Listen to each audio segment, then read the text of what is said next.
beautiful bill, and it does not look good, but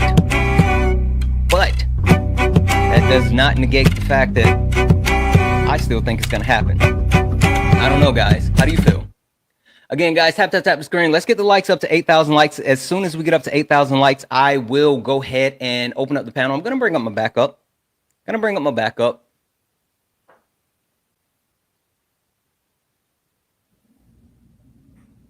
There we go. Guys, keep tapping the screen, share the live.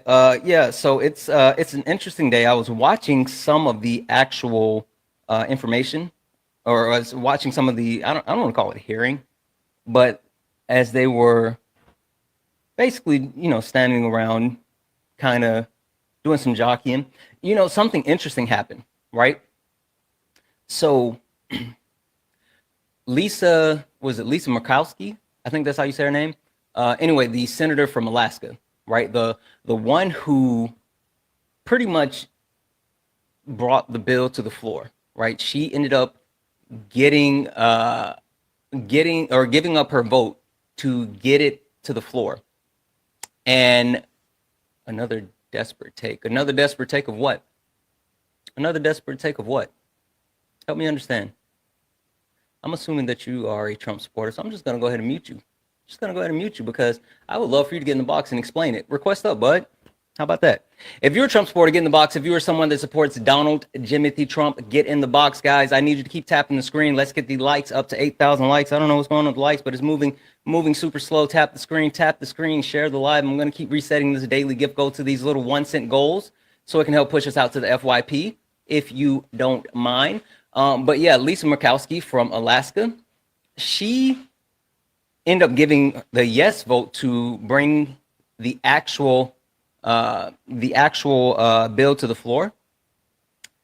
Come to find out, she cut a backroom deal, basically saying that she would vote for this bill if they put in provisions that would not affect Alaska. That's interesting. Literally, she said, yes, I'll vote for it as long as the harmful things that we're doing does not affect my constituents. That's interesting.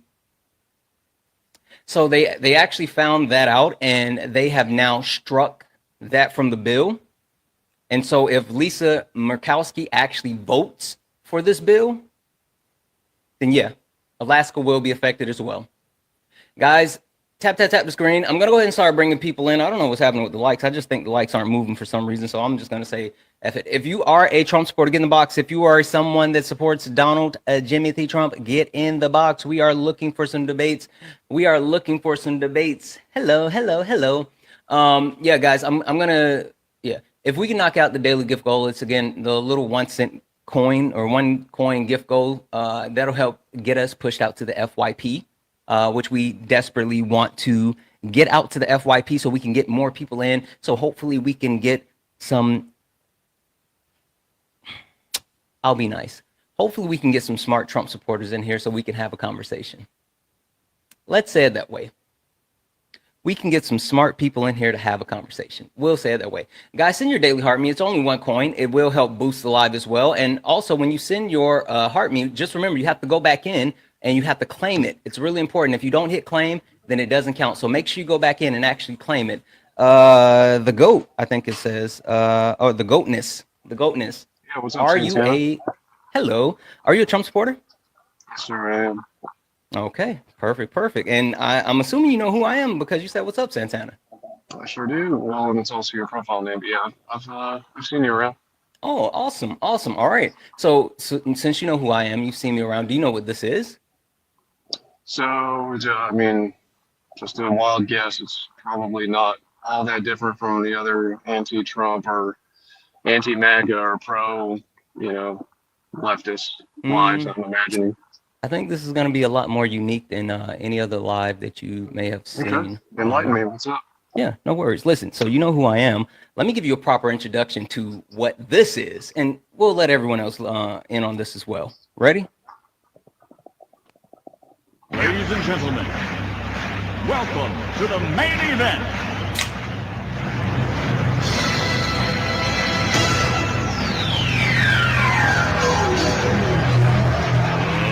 Let's get ready to rumble! Spaceman.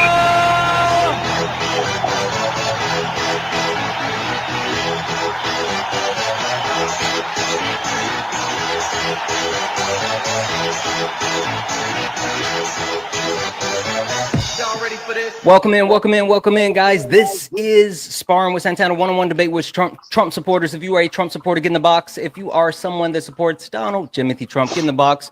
Only request up if you are a Trump supporter. I am only talking to Trump supporters. This is not Late Nights with Santana. This is Sparring, and we are only looking for some debates. I got my friend here, the GOAT. Hey, what can I call you? Phil Lord. I'm sorry? Phil. Phil. Got my friend Phil here. Phil is a Trump supporter, and Phil, I got a question for you. What's up? Hello. Do you want to play a game? Phil, which one did you vote for? More wars, higher prices, less freedom, the love of isms and phobias, or did you just want a king? I actually didn't vote for any of those. I think those are just projections from the leftist party onto MAGA because they see things in a more skewed light, I would say, or through a different lens. Yeah. Because when it comes to Hold on one second. I'm sorry. Let me just do this. Hey, Nelson, why would I bring up Jones? How about you come up, Nelson? As a matter of fact, I'm going to send you a request, right? I'm going to send you a request. And not only am I going to send you a request, but now you get muted, bud, right? You get in the box.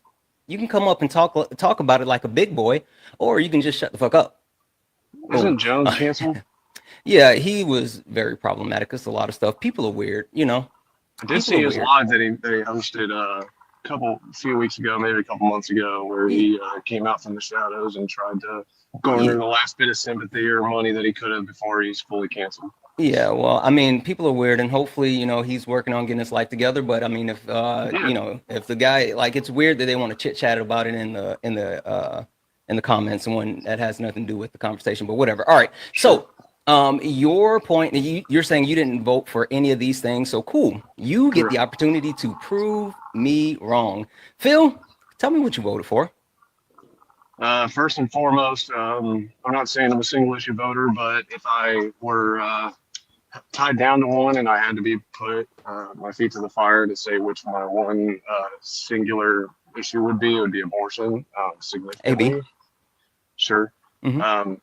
And No, it's just TikTok friendly language. no, I understand. Yeah, Okay. I'll do that. But it's among other things. I think probably, in my opinion, the greatest hurdle that we faced as a country leading into this particular election not only was to get the senile, unalived person out of office, but to try and take back the culture, because the culture itself has been so basically butchered from basically to an unrecognizable state. It's very nihilistic, very postmodern. The direction that the country has gone into, it's very subjectivist, and it doesn't appeal to any kind of objective morality. So things of that nature. You said a lot, friend. Just an FYI, like I think you have like a really bad signal, and your volume kind of sucks a little bit. I mean, I can make out what you're saying, but I don't know if there's. I'll try and fix that. Like, yeah, that's what I was just about to say. All right, so your whole point was that you know, you're not your only issue, but your biggest issue is that you are quote unquote pro-life. And you felt like that was an important issue, and you think the actual culture of the country was going in the wrong direction when it comes to the leadership that was currently in place. Does that sound about right? I'm sorry, I missed the last few words you said just then. I'm sorry. What was? Sure. I said the basically you felt like the culture of the country was going in the wrong direction with the current leadership that was in place. Sure. Yeah. Absolutely. Okay. Cool. So first and foremost, I guess let's talk about it, right? Which Phil, are you a woman? No. Okay. I just wanted to check. Phil, where does your basis, your premise, your need or desire to be quote unquote pro-life, what does that stem from? Is it a religious standpoint? Is it a constitutional standpoint? Like, why do you believe that women should not be able to get ABs? The easy cop out kind of way to approach this would be to appeal to my religion and say that it does come from a Christian worldview. However, I would even be able to argue it from the secular worldview that AB, the intentional unaliving of a fetus in the womb, which does happen to be a child, and that is irrefutable science, that it is a life in the womb. To It's not a intentionally, child though, but it's a fetus. I get what you're saying. yeah, to intentionally take that life arbitrarily is evil. It is schmurder, and that becomes schmurder from conception because there's no arbitrary development stage during the gestation period in which the Wait, what? fetus should.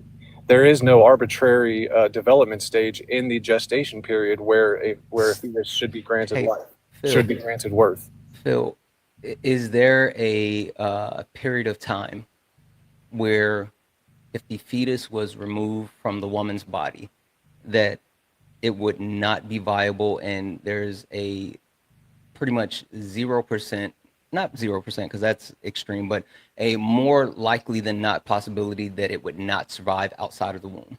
Yeah, so you're asking at what stage does the fetus become viable in which it could survive outside the womb and outside of the mother? Sure, yeah, that's 20 to 24 weeks is the generally understood Well, no, stage. no, no. But what I'm saying is, you were saying that there's no basically no point of time where it's not valuable or whatever. But so my point is that if there's a period of time where it can't sustain life on its own, would that Uh-huh. not be the time where if it can't even endure by itself, then it's not valuable, quote unquote?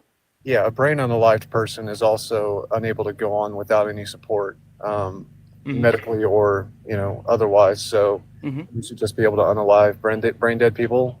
You should be able to make a decision whether you keep them on life support or not. Yeah. You should, not the person that is brain unalived. Well, I mean, they can't. Right, and neither can the child. Can a fetus make that decision? Does a fetus actually have the actual ability to make a decision for themselves? And not even in the sense of like, hey, I'm an adult or whatever, but in the sense of like understanding even the basic needs of a baby, right? So no, they If don't. hold on, just rock with me for half a second. If a baby is hungry or sleepy or has a poopy diaper, then what do? They cry. Yep, yep, yep. So they can't, just say, "Hey, I want some milk," but they can scream and cry until their parents realize, or caregivers or whoever say, "Hey, maybe it's time to feed them." um, let's say this. Do you have kids? I don't. You don't? Okay. Have you ever been around someone who's pregnant? Yes. Okay. Um, have you been around someone that's pregnant in a situation where the baby's moving? Yeah, but if you don't mind, Santana, can we just rewind just a minute or two so I can respond to a point you made a minute ago about the child not being able to really voice their. Well, I'm finishing. I'm rounding out that point. Stick with Okay, me for all just right, go ahead. half a second, because that was the first part as far as like the baby communicating. But as far as like a baby being inside of a woman's stomach, from the point where like they can actually move, right? And those babies are very sensitive as well, and so they communicate their needs even when they're inside of their mother, as far as if you're doing something that they like or they don't like, or you eat something or what, like they actually display, they somehow quote unquote communicate by their movement and their reactions to certain things. So my overall point is, when the baby's a baby, um, and outside of the womb, then they actually communicate through, crying. When they're inside of the woman's stomach, they communicate with their movements, their kicking, and all this other stuff. But when you talk about a fetus, that is not at the point of viability, there's no way for it to actually communicate its wants or desires. So that's not the same situation as far as what you're saying. In my opinion, it's the same situation as someone who is brain unalive, and the decision should fall on, just like with the brain unalive person, the decision should fall on family. With this, the decision should fall on, the mother. Well, I'll provide you the symmetry breaker there with those Sure, two go things, ahead. which is that if left alone and left to its own devices, that baby will continue to grow and develop and actually But become. it can't without the mother. That's Hold not on, hold a on, that's hold not a on. valid statement, though. Yeah, hold on. So if left alone in that womb and In the left to womb, its own devices, correct? Yeah, it will develop and it will grow to basically what you and I are today. not always. The barring any very very unusual circumstances, the It's 99. not unusual. People have miscarriages all the time. Can I finish my statements? Yeah, but you're saying stuff that's like Interrupting not me. definitively true. You're Let's saying them interrupt. like they're absolutely true. It is true that if you leave a woman and her fetus to leave them alone and let them be, that baby will develop. 99 out of 100 times it will happen that baby will grow and become How common do you a baby. think how common do you think miscarriages are? Well, so I don't know that that's exactly relevant even. Oh, it's very relevant because you just made a statement. You said 99 out of 100 times, if you leave the baby alone with the woman and don't do anything, then they'll make it to the point of actually giving birth. That's not true. That's very much not true. So a miscarriage is certainly a tragic scenario, and it's sad that life is lost, and no matter what stage in gestation, it's sad regardless. But aren't we strictly trying to address the topic of AB, which doesn't allow for acts of God or any kind of Well, unforeseen. no, but see, We're my talking point. about intentional unaliving of children. Sure. My point is though, because you said that you were going to quote unquote offer a symmetry breaker, because I my did. point is that until the point of viability, the actual decision should be left up to the mother as far as being able to make a decision whether or not the fetus is aborted, right? And your point was, well, if you just leave them alone and just let them do their thing, then 99 out of 100, 99 times out of 100 times, the baby's just gonna, grow up and pop out. Which I'm saying that's not true. That's not true in the sense that miscarriages are very common.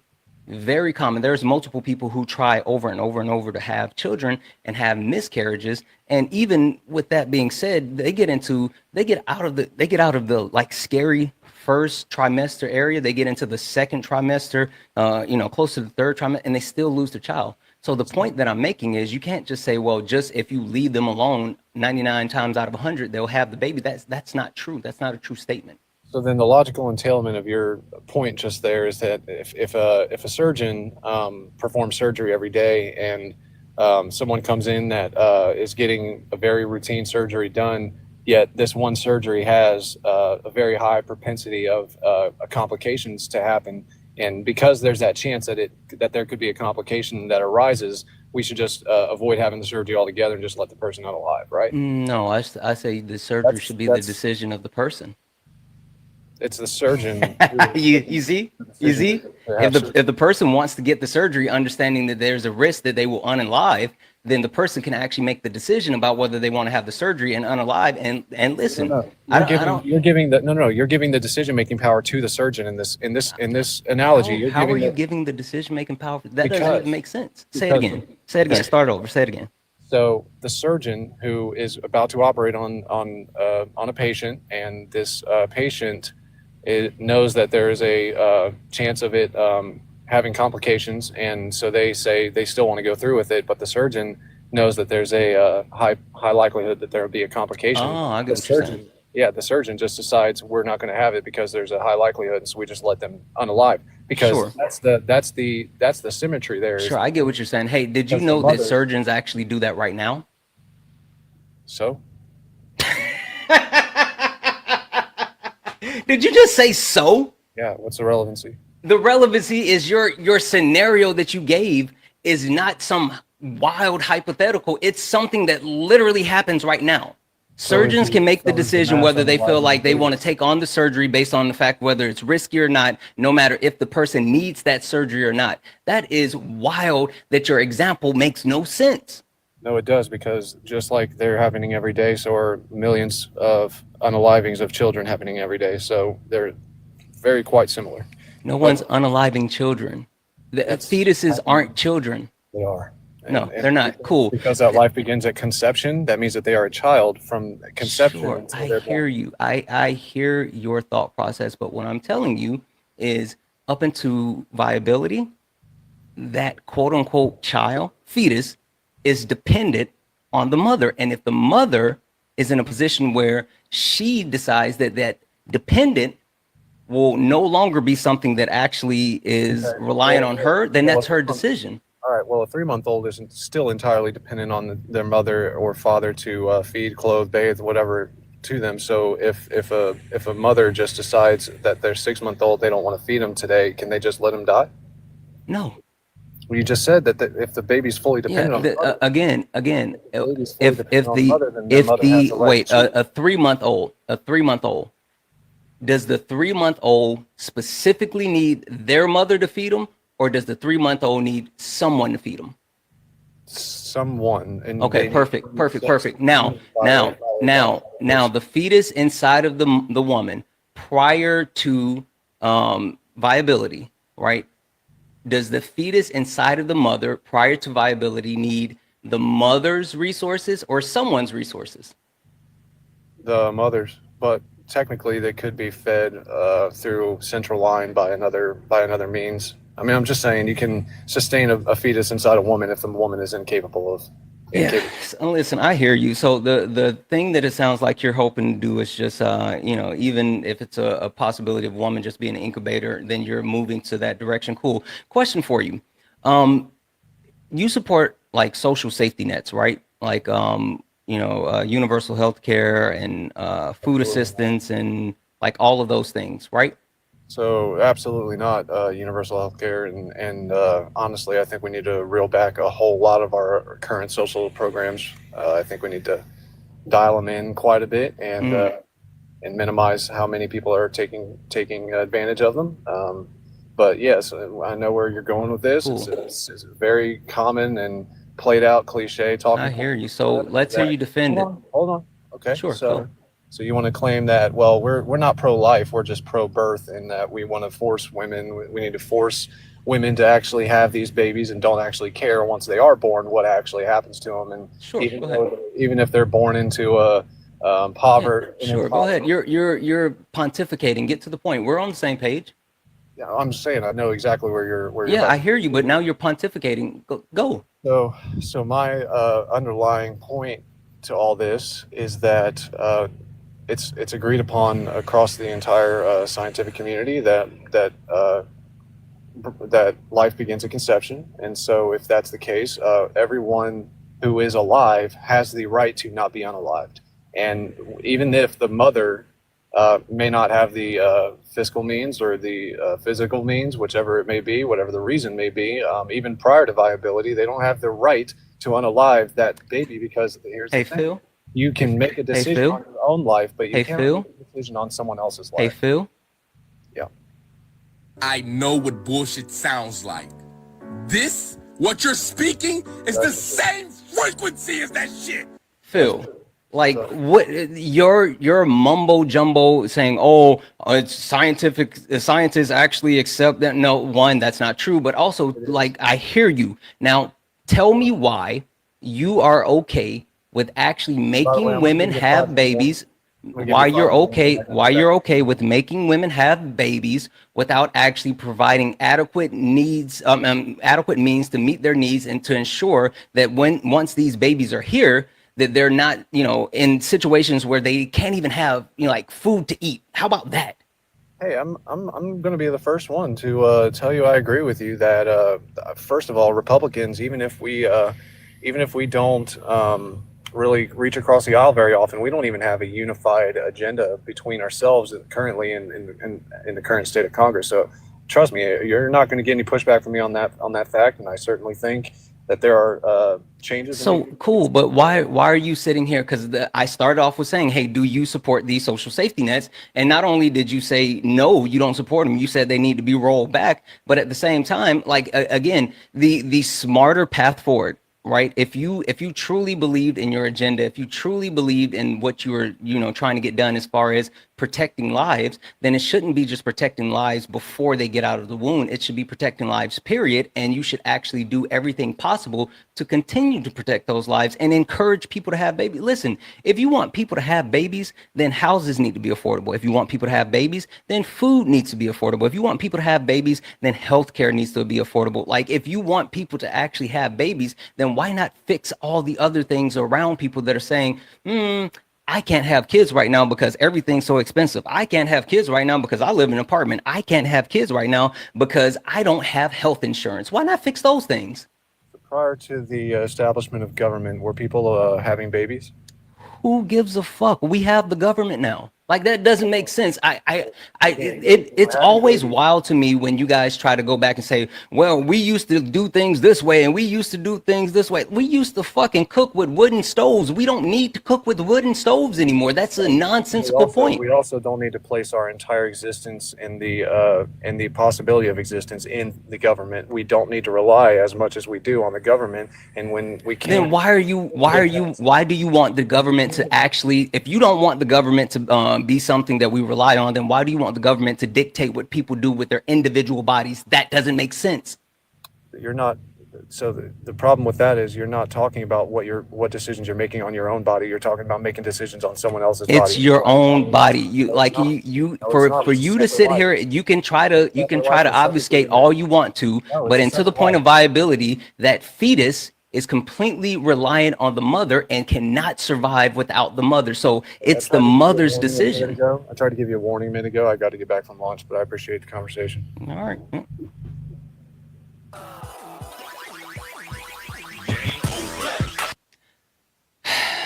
That makes no sense to me. Like legitimately, that makes no sense to me because again, if you want to be pro quote unquote life, right? If you want people to have more babies, then why not do things to encourage them to have more babies? It doesn't make sense. Guys, W's in the chat for Alexis. Alexis sent a $20 donation saying, love an educated black man. Thank you for all that you do. Alexis, thank you so much for that $20 donation. You are absolutely far too kind. Guys, if you would like to actually donate, you can do so. All the pay links are in the link tree in the bio. Santana Speaks 24. There we go. Santana Speaks 24. Best way to support the live. Everything's accepted. Anything's appreciated. Or if you're over on YouTube, what up, YouTube? What up, Twitch? If you're over on YouTube, you can send a YouTube super chat and I will read your message out like I am doing right now for Sir Bobbles, who sent a $1.99 YouTube super chat to say, if you can't stand government, get off the roads. Absolutely. Absolutely. Thank you so much, Sir Bobbles. Guys, if you're over on YouTube, make sure you're liking the stream and make sure that you're actually following me on YouTube as well. All right. So we got John up here. John, are you a Trump supporter? John? John? I don't think John realized that he was here. Guys, let's keep tapping the screen. I'm assuming something's going on with the likes, but TikTok is ticky-tocking. If we can knock out the little finger hearts, it will help push us out to the FYP. And also, guys, if you look up here at the top and it says the word follow, that means you're not following me. Go ahead and give me a follow. Go ahead and give me a follow. This is the main account. And I know a lot of people might think, last night people was like, oh, I thought I was following you. Yeah, the main account went Thanos. They got Thanos, and now this is the main account. So make sure you're actually following this account. You got to hit that follow button up at the top. Also, go in and hit the notifications so you know when I go live, because I've been doing like these random midday lives now. And it's not going to always be a thing, but if you want to catch me, then make sure you actually turn on the notification. With that being said, if you're a Trump supporter, get in the box. We're looking for some debates. I mean, like, I don't understand where we are with certain things. And I'll just finish up my point as we wait, right? Sorry, I had to get water. I'll finish up my point while we wait, because the simple fact of the matter is, like, if you want people to have babies, then you should put things in places that would encourage people to have babies. I mean, it's simple, right? I mean, it really could be that simple. Dreamy, are you a Trump supporter? Yes, I am. Okay. Dreamy, I got a question for you, friend. Yeah, go ahead. I may have an answer. Hello. Do you want to play a game? Thank you for the cake. Dreamy, which one did you vote for? More wars, higher prices, less freedom, the love of isms and phobias, or did you just want a king? I didn't vote for any of that. Okay. Fair statement. I did So not vote for any of that. that means, Dreamy, that you are here to prove me wrong. Dreamy, what did you vote for? I voted for safety and TikTok, sir. Safety and TikTok. Yes, sir. Okay, Keep America that's safe again. That's making America an safe. awesomely weird combination. Let's start with the safety first. All right. What is Jimothy doing to actually make our country safe? Yeah, he secured the southern border. How so? Since last year, 2024, the border reductions are, I think, down 90% from That's last not year. true. So, That's not true, but cool. of course it is. It's not. It's not. If you take a look at the numbers, it's actually not true at all. The way that they actually extrapolated the numbers, it was a false equivalent. It's not down 90, and the number you were looking for is 95. That's the one they've been saying, not 90, but 95%. That's not true. But I'll even say Well, yes. it's The border down. crossings. Would you agree that it's down? Well, I was just about to say, yeah, I'll even say, yeah, let's say the border crossings are down. Cool. What did Trump do to actually reduce border crossings? He did an executive order, sir. What executive order? Well, he declared a national emergency at the border, and when And you what did declare, that do? yeah, so when you declare a national emergency at the border, you Mhm. then allows you to go in and put the military at the border and then enforce The military's the laws. been at the border. Not like how it was under Biden, sir. Yes, it was. Actually, they had, thank you for the beach. They had more troops at certain times under Biden than they have right now under Trump. That's not true. So are you disagreeing with the fact that less people are coming under Trump than Biden? What I'm saying is Donald Trump didn't do anything to actually address the border. Then how come Look, less people are coming over? well, I mean, there's multiple factors as far as why people actually cross the border.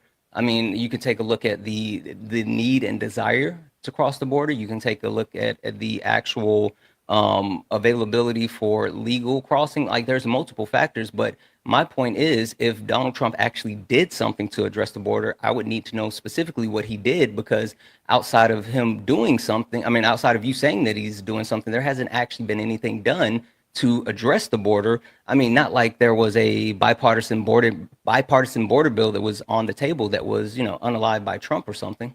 Oh yeah, the one that 10 Democrats voted against, the Langford bill. Oh yeah, I remember that. Well, it wasn't 10 Democrats, but yeah, no, Democrats definitely did vote for it in the Senate. Against But it. yeah, in the Senate. But even more than that, I mean, those were Democrats that were in quote unquote purple areas, and it was a saving face thing, right? I mean, we understand that that Donald Trump reached out to his minions in the House, including Marjorie Taylor Greene and Matt Gaetz at the time, and told them that, hey, ixnay on the bill.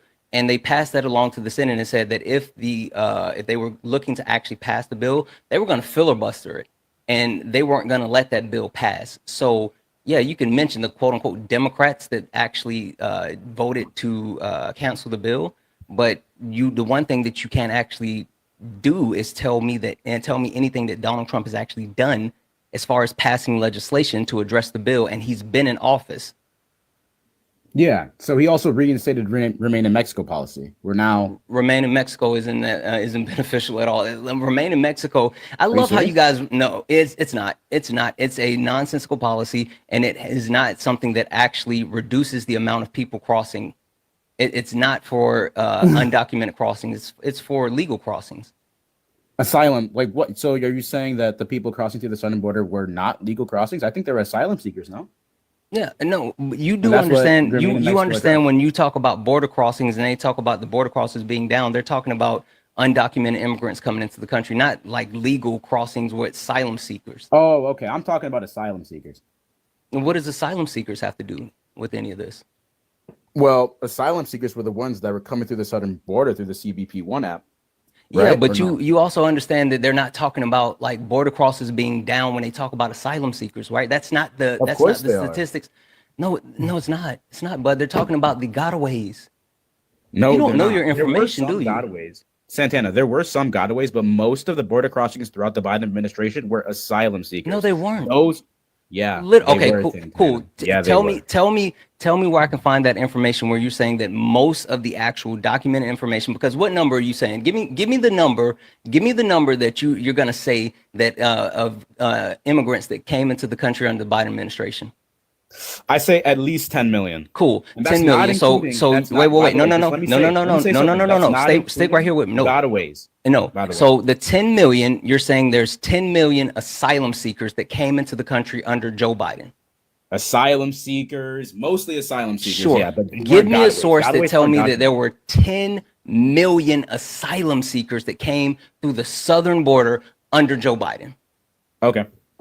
So if once I proved to you that this is correct, will you concede to it? Sure. Okay.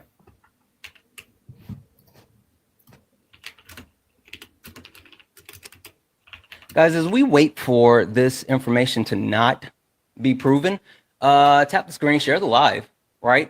Make sure you're following me. And if we could, can we knock out the little roses? That's the gift goal. The little roses. Also, if you would like to support me, you can do so. Pay links in the bio. Santana Speaks 24, best way to support the live. Everything is accepted. Anything is appreciated. If you're a Trump supporter, get in the box. If you're a Trump supporter, get in the box. We are looking for debates. This is Sparring with Santana, one-on-one debates with Trump supporters. We are only looking for debates. We have Dreamy up here, and Dreamy is saying that 10 million, At least, by the way, there's a lot more. at least 10 million asylum seekers came through the southern border under Joseph Robinette Biden. While you are getting that Asylum information, seekers accompanied with other people, but I have the numbers. no, right you here. said asylum seekers, sure. Give me one Yeah, second. 1.7 in 2021, 2.3 in 2022, 2.4 in 2023. Hold on one second. Hold on a second. Alana, I think it is. Are you a Trump supporter? Oh, no. Okay. All right. Dreamy, start over. First and foremost, tell me where you're getting this information from, bud. You're muted. I didn't mute you. Yeah, go to Snopes.com and just type in total border encounters from 2021, January 2021. Why aren't you just pulling up the government website? But sure, let's play your game. Go where? Snopes.com, Snopes. I got multiple sources for you just in case if you were. Yeah, I know Snopes. Let's see here. Fact checking reference. All right, what are we looking for? January 2021 to January 2024, CBP. That's the asylum process of border encounters. January 2021 to what again? 2024, the Biden administration. Yep. Okay. CBP. You mean 2025, right? Not 2024. No, well, it's through January 2024. It's not even including that whole year. So actually, there's a lot more than. But yeah. So just 2024. Yeah, there should be more. I should do 2025. You're right. Let me try to find one with 2025. Actually. Thank you. Okay. Are you looking at the statement where there says 7.2 migrants? Is that the one you're looking at? 7.2 million encounters through the CBP one. Yeah. Oh, I don't see that one. Okay, hold on one second. 7.21 through CB. I don't see that. I see 7.2 migrants, but I don't see anything about the CBP one up.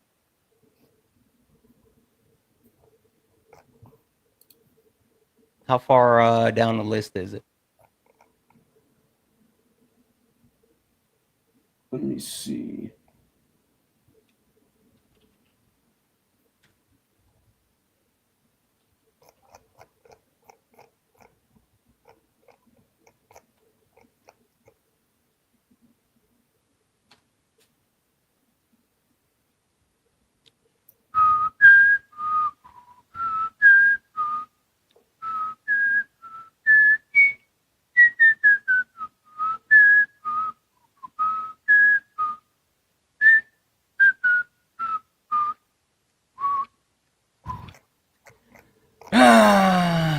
But this is not good for you. CBP one, but either way, we'll just do the 7.2 million. Sure, this is not good for you.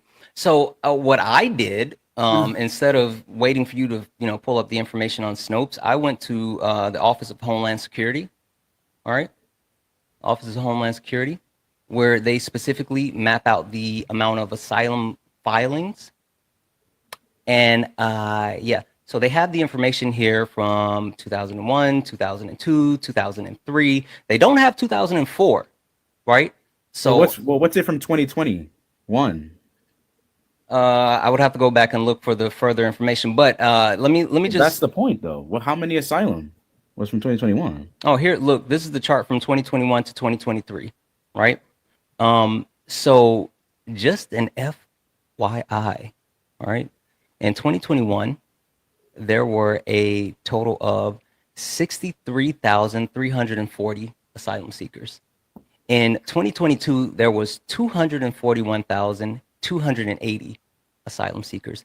In 2023, there were 456,750 asylum seekers. Mhm. So even with those 3 years, without the information from 2024, that doesn't come close to 10 million, bud. Okay, how many came under the Trump administration? And, how about you find that information? Like that wasn't the point. You You're told on the me. website looking at it right Yeah, now. no. So the previous That's Trump fine. Hold administration, how on. many Hold came on. Hold under? on. No, your premise was that there were Yep. 10 million At least. at least 10 million asylum seekers that came through the southern border under the Biden administration. And also, fun fact, the total numbers that I gave you, they're not all from the southern border, because there's also crossings that came from India, China, the People's Republic, and Afghanistan, and other countries. No, like bro, all of them come through the southern border, though. You got to understand. Most of them. Some of them come through Canada. But there's most of them come through multiple the southern ports border. that they can come through. They don't all come from the southern border. That's not how Okay, this goes. what are the ports? You look it up. Yeah, Stop bro, saying- there's two. There's No, two, okay, buddy. cool. Canada Verify and the it. southern Verify border. it. Sure. Verify it. What do you mean Verify. verify? You dumb? I How many need countries you. border You're the in United front of States? your computer. I just pulled your information and proved you wrong. Why do I have to keep running in circles to show you that you don't know Brother, things? If how you're many making the countries claim, border the sure. US? It's not about just coming. You do You understand said that people port. actually You know sure. what a port is? Port of entries. Port of Yeah, entries. clearly not. Port of entries. Hey, do you have to fly into Canada or Mexico to get into the US? No. Do we You can have walk. do we have airports that are international airports? Wait, so are you talking? Do we have airports? Do we have airports that are international airports? Bro, you cannot get on a plane to the United States without having a passport. If you're asylum seeker, yes, you can. What are you No, talking you about? can't. You don't know No, any you of this can't. stuff, do you? No, you can't, dude. Sure. What are you So, talking okay, about? cool. If that's the case, why is it that one of the first You things have that to come Donald through a Trump, if port of that's the entry case, to seek if that's asylum. I the don't know if you case, know if this. that's the case, why was one of That the is the first case. things, if that's the case, why is one of the first things that Donald Trump did while getting back in office was actually cancel asylum seekers access to the United States that were literally en route from the Middle East to the U.S. Like, he canceled their ability to, the same time that he canceled the actual people at, filings through the CBP app. He canceled the actual ability for those Middle Eastern asylum seekers to get into the country while they were flying here. Yeah, after they go in Mexico and through a port of entry, yeah. They Sure. don't just fly No. there from India, dude. What This are is you what you're talking gonna do, about? Jeremy. This is what you're gonna do, Jeremy, because now you're just demonstrating the stuff that you know. Go look it up. Give me a source that tells me the only place that asylum seekers can enter is through Mexico and Canada. Go. Yeah, 8 USC 1325. You have to come into a port of entry to declare. Okay, and now, you and I agree that it has to be through a port of entry. Go find a source that tells me the only ports of entry is in Canada and Mexico. Clearly, you don't understand what a port of entry is. Then it's Okay, apparent. clearly I don't. So go get the information so you can clearly define it for me. How about that?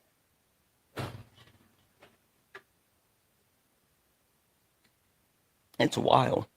It's wild.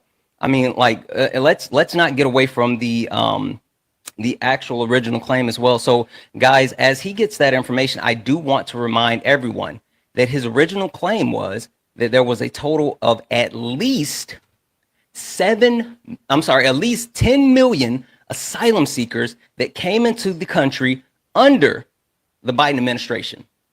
And when I pulled up the information, I have the 2021, 2022, 2023 numbers. And in total, there was a filing of 761,370 asylum seekers. So nowhere near 10 million. Go ahead.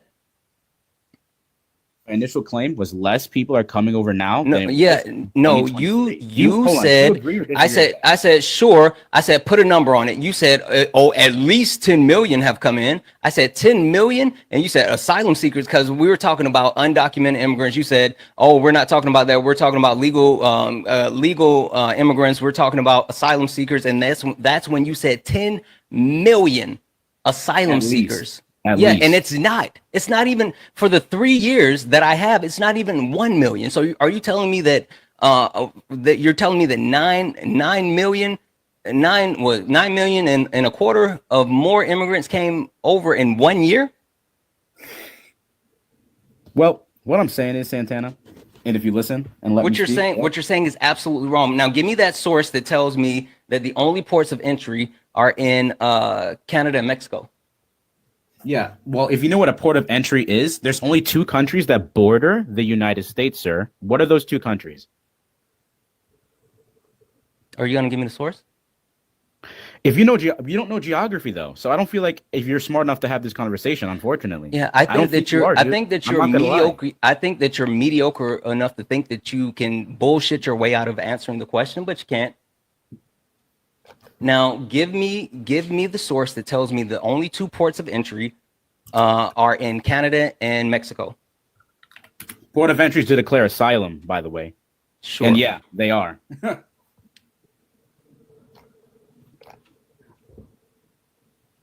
All right, so it's giving me states: California, Texas, and then Wait. New All York, right. Wait. If Montana. California and Texas, California, is that where The at in southern California? border? Yeah. Where at in California? At the port of the southern border is California. Where at? Yes. Where at? Does it matter? Yes, it does. Why? Why does it matter? Because you can actually fly into LAX because it's an international airport. Slap nuts. Oh yeah. What do you have to do first before you fly in? What are you talking about? Oh, so you can just fly in from India? Is that what you're saying? Yes. No, you. There's multiple countries that you can fly directly from. Sure. Okay. You're still not giving me the information. I need to know. You don't know what's going on. Where are the port of entries? Where are the port of entries? Yeah, I'm giving. So let's giving do you a this. list of Okay. states. So cool. I'm here on the CBP, right? CBP. Yeah, so am I. Right? CBP.gov. Cool. California. So let's do this. There's a fun little thing that says locate port information, right? And just an FYI, CBP provides security and facilitation operations at 328 ports. Holy shit, that's a lot of all ports for across the just southern sure. and That's northern that's borders, that's a lot dummy. of ports just for the. Okay, cool. So let's pick. That's Let's what I pick. said. Sure, let's pick. New York. How about that? Right, New York. That's not a place that's at the southern or northern border, right? Oh, okay. So what do they have Sure. to do first before they fly into New York? Sure. Let's. What are you talking about? They have to go through Mexico, go through a port of entry. Okay, listen, dude. How do you get to New York through a port of entry? You can't. You can't get there through a port of entry. There's no. You can't walk there. You There's two borders, dude. literally don't know how this works, and Okay, you're yeah, so maybe you're right. mediocre. You're Yeah. so mediocre that you don't understand how this works. You're right. You're right, dude. There's more. Okay, so what other countries border the U.S. then? Maybe I'm forgetting. I'm not saying that there's other countries that border the U.S. Okay, cool. How about this? Let's say Georgia, right? Georgia. Is that at the southern border? So Santana, let me ask you. No. Answer the question. No, Is it's not okay, at the southern cool. border. So there are 3 ports of entry in Georgia, How do you which get is there? Atlanta, Georgia, 1704, Yep. Brunswick, Georgia, 1701, and Savannah, Georgia, 1703. You can fly into Yeah. all of those areas and seek asylum. And no, you don't have to actually go through Canada or Mexico to seek asylum. Okay, so how do you get on the plane to the country?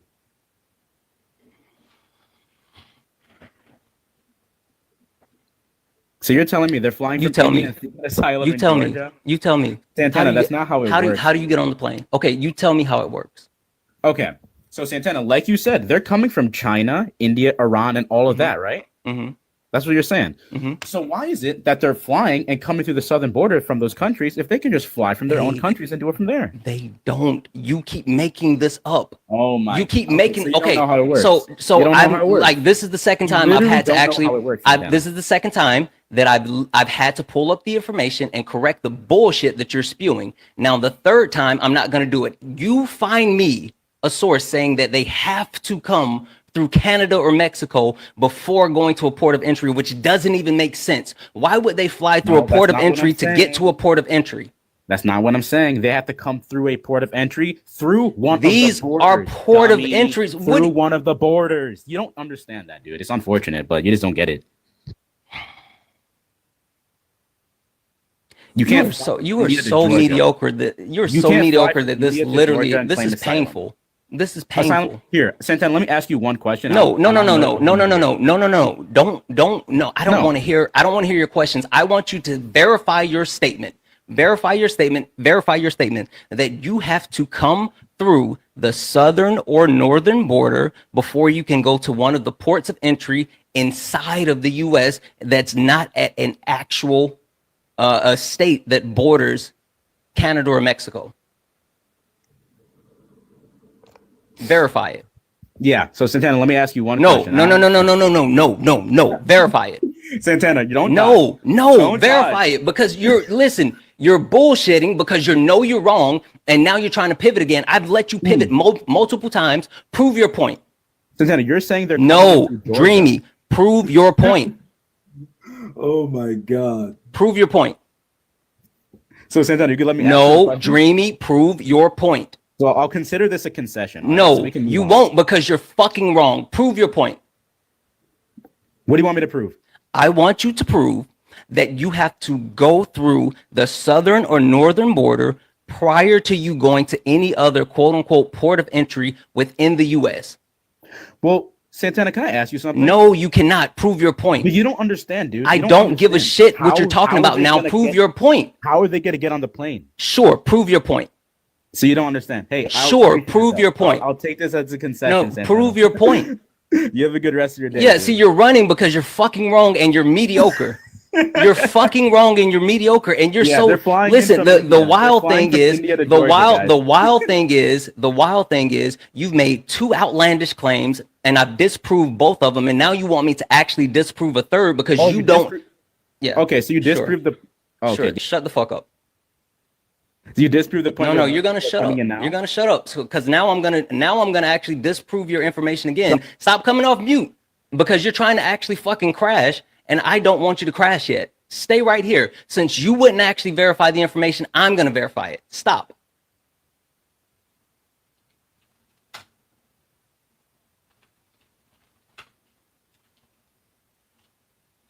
flying from India to Georgia, guys. Yeah. Shut up.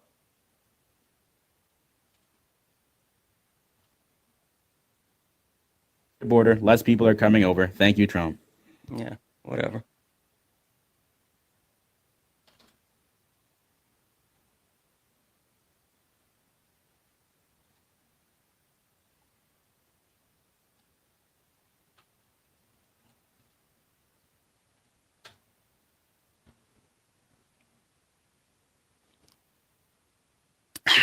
So I looked up, do you have to come through the southern or northern border to go to a port of entry?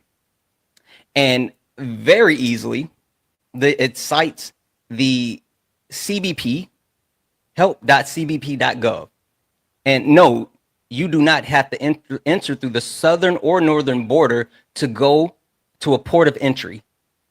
Ports of entry exist all in the United States, and they also border the northern and southern border and at international airports and seaports. Any location where a traveler can legally enter the country is considered a port of entry.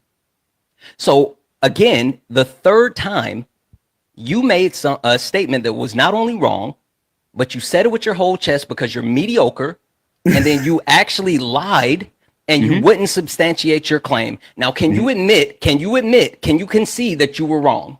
No, Santana. Why? So what Why? you have No, to no, do- no. Why? No. Why? Why You can't have you to admit be that you're on wrong if we just US verify the information? No, no, no, soil. no. Why can't you? Why can't you admit that you were wrong about this point? If I went to the CBP help.cbp.gov and verified what you said is not true, why can't you admit that you No, were wrong? don't go to that website. Just go to the law. 8 USC Why the 1325. fuck would I go to There's the my law point. instead of the actual? Why would you go to What the is law? it? Wait, what does the U.S. code say? 8 USC 1325? What does it say? Yeah. What does it say? Any illegal entry from a non-port of entry from on U.S. soil? Sure. Now you Not said US port of soil. entry. Does it say? Santana. Does it say that you have to come Santana, through the let's northern or use our southern brains. border? I want Does you it to say actually that? use your Yes or no? No, because you're Santana. being you're Santana, being let's use our- disingenuous. I don't want to hear your interpretation. I would much rather actually No. listen to the people whose jobs it is not your job. Santana. You're mediocre and you won't even. You know what? Santana, how do you get on U.S. soil? The funny thing about how do you get on U.S. soil is it does not fucking matter how you get on U.S. soil. You can walk across the border. You can swim until you're on U.S. soil. Hell, you can skydive. You can actually skydive into the U.S.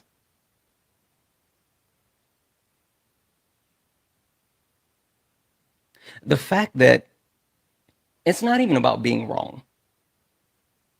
Right? Like, you can be wrong. Like, I'm not even gonna hold it against you that you were wrong. But you were wrong. You were loud about being wrong. You were wrong 3 times. And then when I disproved you 3 times, you wouldn't even admit that you were wrong. Like, if you can't even admit that you're wrong, then you have nothing. Don't run. Run from what? Run from your lies?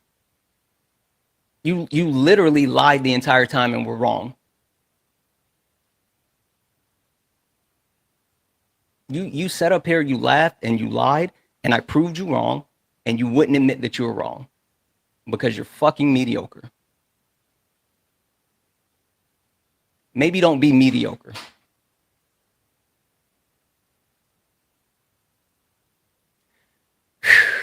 Guys, if you are a genuine Trump supporter, no, why the fuck would I ever let you back? You're a liar. You literally, there's no reason for you to come back up here because you're a liar. And not only are you a liar, but you're someone who won't admit that you're wrong. Yes. Doesn't matter how you get through a port of entry, as long as you get through a port of entry, as long as you're on U.S. soil. You don't know things, and so, like, fuck out of here.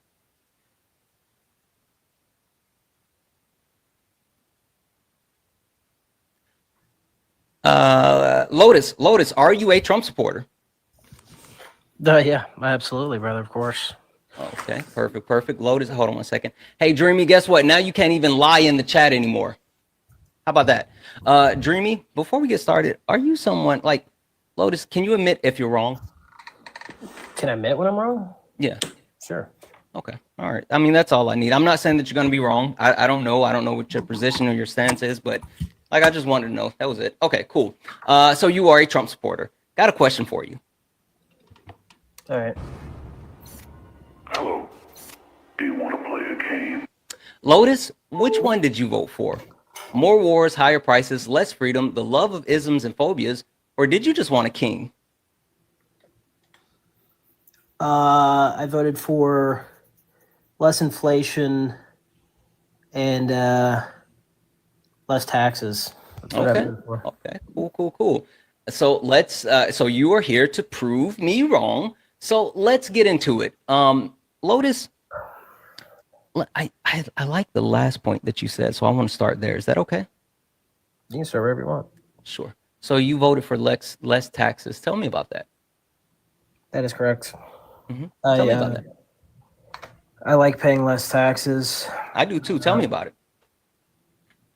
Yeah, that's basically it. I don't know what else you want me to say. I pay too much in taxes. I want to pay Sure. less. I want you to tell me how Donald Trump is going to make it. Well, let me clarify this before I go forward because I don't want to make an assumption. Roughly, roughly, how much do you make a year? 280. Okay. All right. So you're not in the category of someone who would actually benefit this big, beautiful bill as far as those taxes. So tell me how Donald Trump is actually going to benefit you and your taxes. So the first time he cut taxes, I benefited significantly from it. Sure. Right? And obviously extending those tax cuts continues to give me the benefit of not regressing back to Obama. That's not true. Yes, it does. That's not true because the regression has already happened. It was a sliding scale over an 8-year period. It's already, yeah, it literally was. You can actually look at, you can actually pull the statistical number, like it's literally provable at this point. It was set up on a regressionary scale because Donald Trump thought he was going to be a back-to-back term president. And so by the time that he got out of office the second time, the actual scale was going to revert back where the people with middle income and low income ended up paying for the tax cuts for the ultra wealthy. So yeah, you received the tax cut up front and you saw an immediate impact, but it wasn't permanent. And it also shifted the burden towards that end of the 8-year period. Brother, first of all, I don't think you understand what you're saying. The tax cuts weren't permanent. Sure. Go look up the actual numbers on ITEP. Okay, so let me just get this out there out of the way. Okay, the personal income tax cuts were not permanent because of a rule inside Congress that doesn't allow them to pass legislation that affects the deficit to such a degree over a 10-year time horizon. So that's why they weren't permanent. But let's you're saying that taxes actually were going up. Are you saying the tax rates were increasing over the past 8 years? Excuse me. What I'm saying is that the actual amount ended up being a sliding amount where you saw more of the reduction in your taxes in the beginning of it versus towards the end, and then with the addition of the reduction as far as being able to itemize and the additional deductions that it made it on basis for individuals, not on basis for the majority of people. I can't say specifically how it impacted you, but for the everyday American, it ended up shifting that cost that they were paying. So they end up paying higher taxes on the back end versus what they paid at the beginning. Yeah, so I need you to tell me exactly how that happened because the rate stayed the same and the income bands for each rate was inflation adjusted. So they actually, if I made the same amount in 2018 as I did in 2019, I actually ended up paying less in taxes because the amounts for the tax brackets were inflation adjusted. But you're saying so I have this in right here. You said you made what, 280? The expiration of some tax credits or deductions. Sure, so which ones are they? Sure, you made 280. Is that what you said? Not in 2018. That's what I make now. Yes. Well, I mean, what number are we working with? Because I mean, I have the actual chart, the scale, and I can actually give you the direct information. And this comes from the Tax Policy Center, where they did a complete breakdown of the different individual tax income brackets and rates and what you ended up paying before and prior and after the TCJA and how that actually affected you. So I got a huge cut. Sure. I saved like 8. Sure, you said you said that you said that you made 280, right? Not during that time, but you could use whatever. I mean, yeah, let's just use the number because I just need a number. So the range that you would fall into was the it's 195,450 to 424,950. So it's a pretty wide range, right? Yeah. And I'm assuming that you filed single, right? Not as a married couple, or did you file as a married couple? You're married? Yeah. Okay. So the 280 number, is that for you and your wife or just you? I'm the only one who works. Okay, cool. So with the actual number for you and your wife, with the amount that you actually made on a year-over-year average for that time frame, it looks like here with the expansion of the TCJA, the tax credit for the kids, non-refundable for the actual category that you fell into, it's saying here that they actually paid $4,150 more than what you paid prior to the TCJA. That is absolute bullshit. That's not true. Okay, I mean, I'm telling you, this is an actual economic study. This is a breakdown First of where of all, it is. filing your taxes is a multivariate problem that your range does not account for. Okay, so there's a few things, right? Like if I was really, if I made $400,000 in California and they capped the SALT deduction, then yeah, maybe my taxes went up a little bit because I was a high income earner in a high state and local tax jurisdiction. But it's a multivariate problem, and to try to solve it with something like you're trying to do with this cookie, first of all, it's ridiculous. This can't I'm not align. talking about, listen, bud, I'm not Right, talking you about hear what I'm any, saying, though? Like, sure, it's impossible for listen, you to- Lotus, I'm not talking about what you did as an individual. Yeah. I'm talking about the actual statistical breakdown of the people within the brackets that actually file taxes during this time. This is the overarching impact of those people that fell within that range. I'm not talking about any type of nuances. I'm talking about this is where people within those brackets fell. And so that's what I'm talking about. I'm not talking about you personally. I'm talking about people like you that want me to made pull the up type of money actual that you IRS made. tax data? Say it again. You want me to pull up the actual IRS tax data? What are you talking about? For you? No, for the actual study that they did after the Tax Cuts and Jobs Act. Sure, if you want to. I mean, again, this is another independent study that I'm looking at right now that has a complete economic breakdown of it. There's multiple ones out there. The Cato Institute did one. Also, let's see. The Tax Foundation has one listed. I mean, like, there's multiple studies that have been completed as far as like the impacts. Yeah, no, okay, well, let me just get The Center on Budget and Policy Properties. Right? I mean, like, they did a complete breakdown and gave the information about why it's so skewed to the rich. And this was actually completed in June of 2024. It's not actually skewed to the rich. Here, can I share my screen, or do you want me to? I mean, you can just tell me. Okay, I can't share my screen for the data. I mean, So, if you want to turn on your camera, that's fine. I'm not giving you a big exactly screen. what I'm. Yeah, that sounds good. I'll turn on the camera.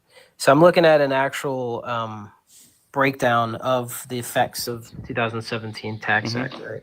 And it breaks down the total returns. This is actually looking at the size of your AGI. Wait, what side are you on? This table is from, it's sourced down below here. The U.S. Internal Revenue Service SOI tax stats. Wait, how do I get to the site to where you are? Where did you go? I clicked through a link on an article on the Hill. It's a couple navigations you need to get to. Sure. What's the article on the Hill? It's called IRS Data Proves Trump's Tax Cuts Benefited the Middle Working Class Americans the Most. Okay, let's see here. Wait, so the study that was, or I'm sorry, the article that was published on December the 4th, 2021? That's correct. Before all of the actual impacts were felt? When was the Tax Cuts and Jobs Act passed, bro? The TCJA, when was the TCJA? It was 2017, right? Yeah. Correct. Yeah. So it went into effect 2018. So what do you? Yeah, but what I'm saying is that when does it end? It's supposed to end this year. Right. So you're looking. Wait. So you're looking at information from 3 years ago. I'm sorry, 4 years ago, right? You're looking at information from 4 years ago. So you're not even going to account these last 4 years of what's been happening. That nothing has happened. That yeah, it has. That's why. That is not that's true, why. brother. Sure. Yeah. There's other studies that have more information that's actually up to date. Okay, dude. Like literally the one that I'm giving There's you. no up to date. Are we still under the same tax code, or has there been any amendments to this tax code? Well, I literally just explained to you the way that the standard deductions was set up in the sliding scale. Yes, the actual study that I gave you. The way the standard deductions. Sure. What's the Listen, standard the study deductions that for I gave you was from June 13th, 2024. So this has three more years of data than what you're actually What's giving the me. standard deduction today? Okay, What is how the about standard this? deduction today? Let's compromise. How about this? How about this? If you feel like nothing has changed, I know nothing has changed. cool. Get me a source that is within the last year. Within the last year, it says that. How about that one? The last you year fe- if says you- what? sure. We're comparing. If Hold you on, hang feel on. if you feel like nothing has actually changed, and we understand that the TCJA started in 2018, and it was for an 8-year period, and the point is that people saw benefits. Average Americans saw benefits at the start of it, but ended up paying more of it towards the end. If you think that nothing has changed, then go get me a source. Get me a source. You want me to provide you a source that says nothing has changed? You need No, to I provide want me you a to. source I showing what's want you. changed. I want you to give me a source within the last year that proves what you're saying. Because the source that I Tax Cuts and have, Jobs Act cut my taxes? yeah, Okay. the actual source that I have within the last year says that you're wrong. Well, show it to me. What's the source? What's it say? I just told you it's literally there's I'm gonna look it multiple up. I wanna breakdowns. read it. Look, go to the Center on Budget and Policy Priorities Okay. and look at Budget priorities. yeah. This article You comes realize from that's a 2000. left-leaning think tank, right? Just to be clear, it's not an actual government organization. Just to be clear, it's a think tank. But what Okay, is it? What do you cool. want me to do So about it? okay, cool. Let's actually go to a non-biased, Non-left-leaning think tank? non think tank. All right. Okay, So that's good. cool. Give me a second here.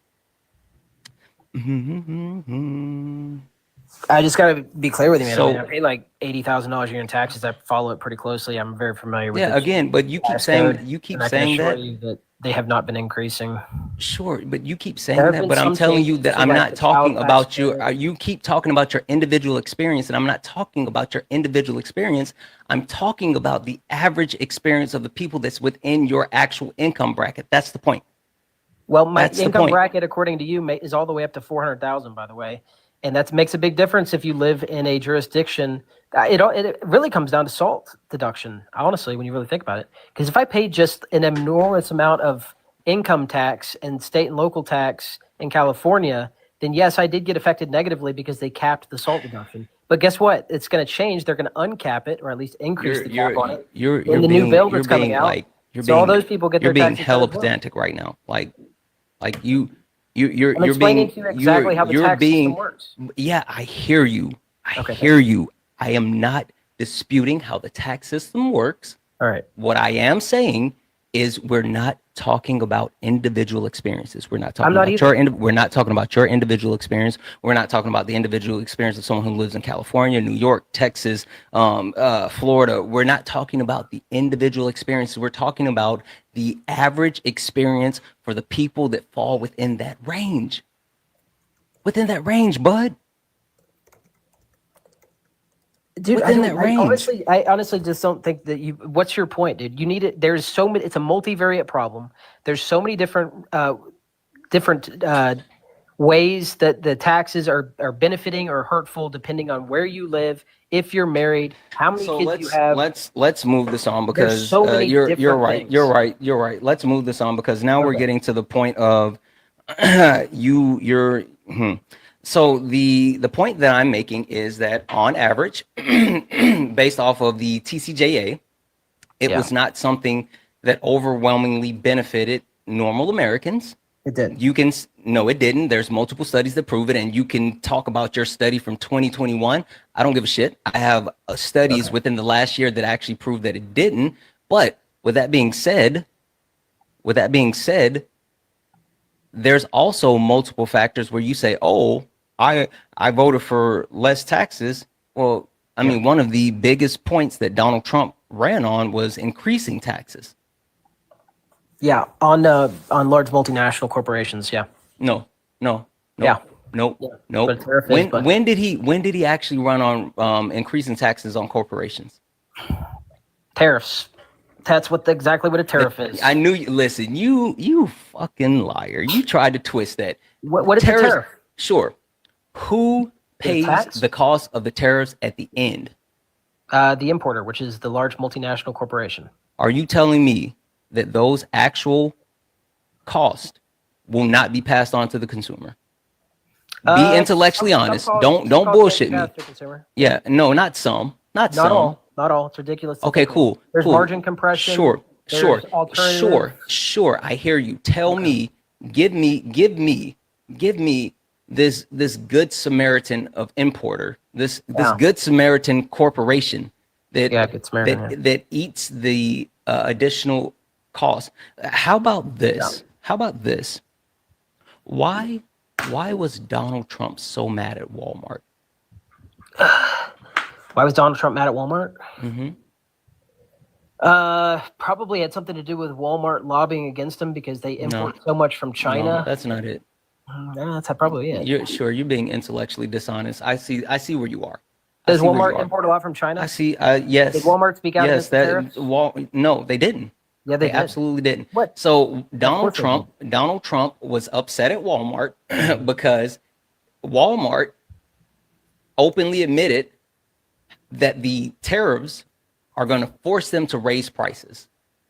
And Donald Trump went on a mantra saying, "Oh, Walmart, don't do it. Don't raise prices."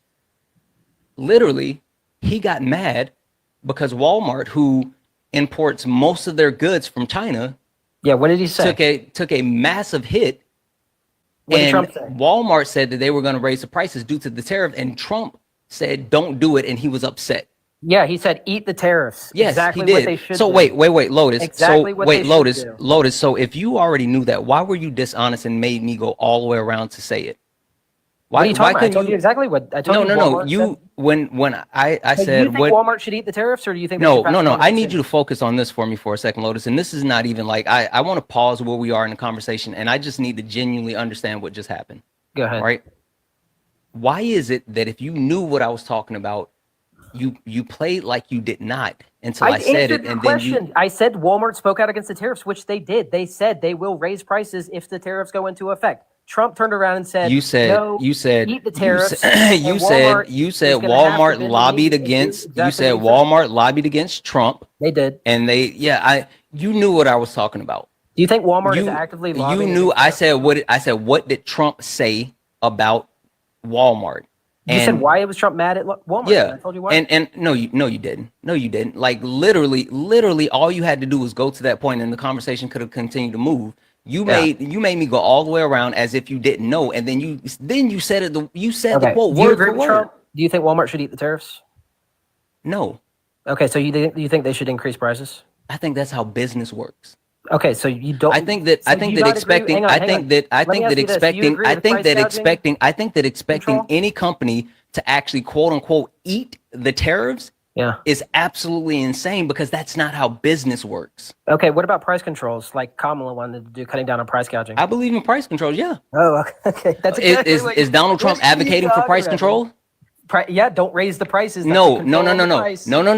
Donald Trump is not actually trying to put any type of legislation that is price control. Donald Trump just does not want his actions to have consequences. There's the difference. Oh, okay. No, I don't think Trump's. There's a difference. From Walmart, to be honest with you. Let me ask you this. Listen, hold on, Lotus. Like seriously, I don't know what the fuck is going on. Not only with you, but all Trump supporters. I promise you, I'm not doing this disingenuous bullshit anymore. Like either keep it 100 with me, or you can fuck off, because this is wild. Like I'm not gonna sit here and I'm not gonna sit here and BS you. So don't BS me. Because you're insulting my intelligence. In what way? Lotus, I'm just gonna let you know. I just don't even know, man. Sure. I'm gonna let you know. I'm just gonna let you know. If you are intellectually dishonest again, okay, then you're gone. Okay, same to you. All right, you got to kick yourself if you're intellectually dishonest. Sure. I legitimately will stand on that. All right, cool. So let me ask you this: you agree with raising the corporate tax rate, right? Yeah, sure. Let me read this off. Give me a second. W's in the chat for Justin. Justin sent a $2 donation saying, "Yeah, companies never adjust for inflation or the rising cost of good, which ultimately never affects us. Obviously being sarcastic. Absolutely. Guys, W's in the chat for Justin for that $2 donation. Also, Justin followed up with a dollar donation saying, also just eating the cost of terrorists is a very anti-capitalist or is very anti-capitalist. Just saying. Absolutely. Guys, W's in the chat for Justin. Guys, if you would like to support, you can do so. All my pay links in the link tree in the bio. Santana Speaks 24. Santana Speaks 24 is the best way to support the live. If you enjoy the information, education, entertainment, please consider donating. Everything's accepted. Anything's appreciated. If you look up at the top and you see the word follow up here, that means you're not following me. This is the main account now. This is the main account. Make sure you hit that follow button and turn on the notifications so you actually know when I go live, because I've been doing these random lives in the middle of the day. People thought that they were following me. The main account got Thanos, so this is the main account. So make sure you hit that follow button. Last but not least, if you want to support over on YouTube, you can do so with a YouTube super chat, and I will read that message off. Also, if you're watching on YouTube, holy smokes, I missed this. I'm sorry. If you're watching on YouTube, W's in the chat for Brandon, who sent a $2 YouTube. Say, ask him how those white South African people got in. I'm sorry, Brandon, I missed that one. Yeah, exactly. They flew in. But if you're watching over on YouTube and you would like to support, send a YouTube super chat. Make sure you hit that follow button and also like the stream. All right, go ahead. You were saying something. Yeah. So you do agree though with raising the corporate tax rate, right? Yeah. Okay. Are you aware that raising the corporate tax rate will also increase retail prices? That's not true. That is true. So are you saying There's it's been many studies that have been wait. It's just the So are facts. you saying there's a direct correlation? I'm saying that if you increase the corporate tax rate, you can also increase the consumer prices because they you increase definitely, prices for profitability. You have to be definitely can, taxes. but it's not something that's standard practice, right? What do you mean it's not standard practice? So it's not something that's normally done, right? Well, first of all, they don't necessarily raise corporate taxes anyway, but it's not something where they've raised corporate taxes in the past and then prices automatically raise. It's not a 1-for-1 with that, right? Okay, they did a study in 2020 to see how much an impact on increasing corporate taxes would affect consumer prices. Where's the study? What are you citing? I need that actual study. I don't know. Okay, I'm sorry. I can't just take your word for it. Sure. It was done by... Hold on. Let me read this off real quick. W's in the chat for Hector. Hector sent a $5 donation saying federal price gouging laws is what Harris wanted, not price control. You're right. I'm sorry. And he was wrong. Also, asking Walmart to eat the tariff sounds like socialism. It is. It does sound. It sounded kind of commie. He is a moderate. Kind of commie. W's in the chat for Caroline. Caroline sent a $5 donation saying Lotus sounds like a fetus. I don't know. I think I just got him on the run, so his voice is kind of all over the place. Guys, W's in the chat for the people who donated. If you would like to support, you can do so. Santana Speaks 24. Here, Santana Speaks 24. Best way to support the live. Everything is accepted. Anything's appreciated. All right. You were talking about a study. Yeah. The National Bureau of Economic Research put out a study, and they found that for every 1% increase in corporate tax, there's about a 0.25% increase in consumer prices. That's what they did. So Hold on you one are in second. favor, indeed, sir. No, hold on. National Bureau of Economic Studies. Economic Research. It's Economic NBER. Research, and what was the study for? The name of the study is called Corporate Taxes and Retail Prices. Corporate taxes. I see impacts. Let's see here.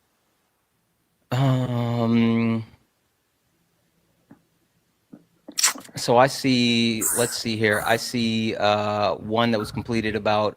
You said it was in when 2020. Yeah, I think paper was put out in 2020. Pretty sure.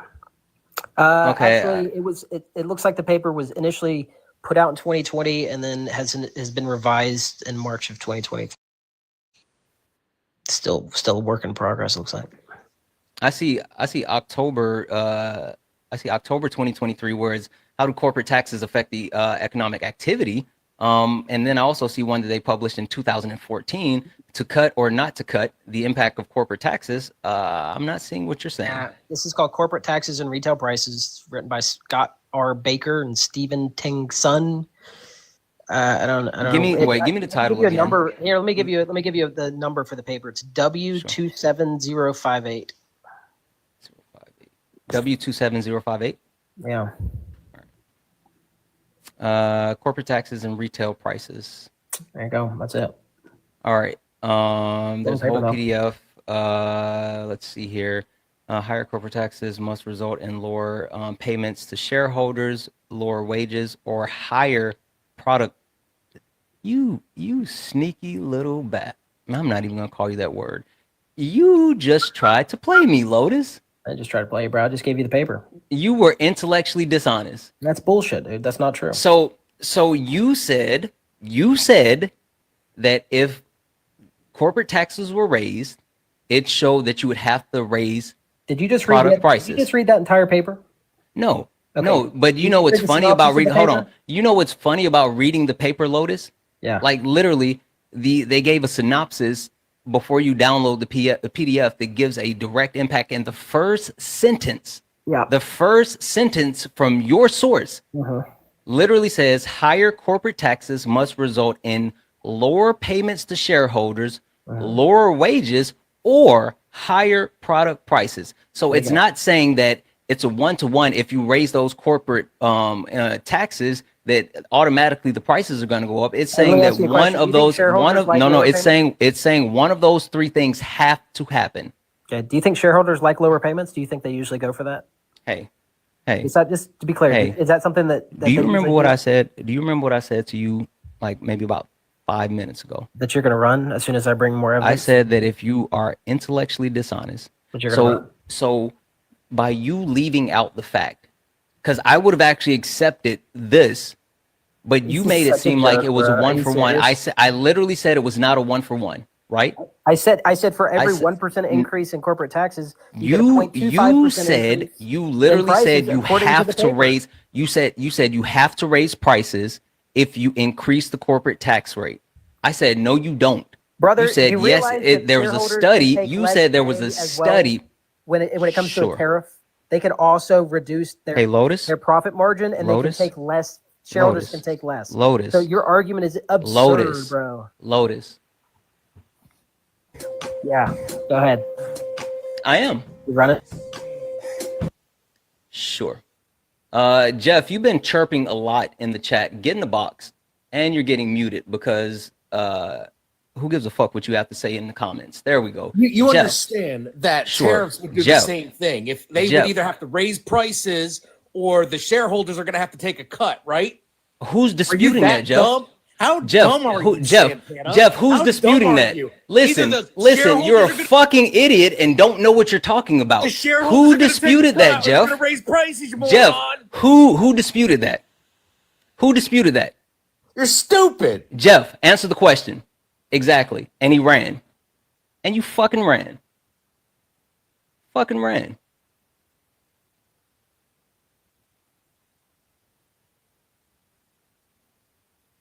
You guys are a fucking joke. My entire point was it's not a 1-for-1. And he said it was a 1-for-1.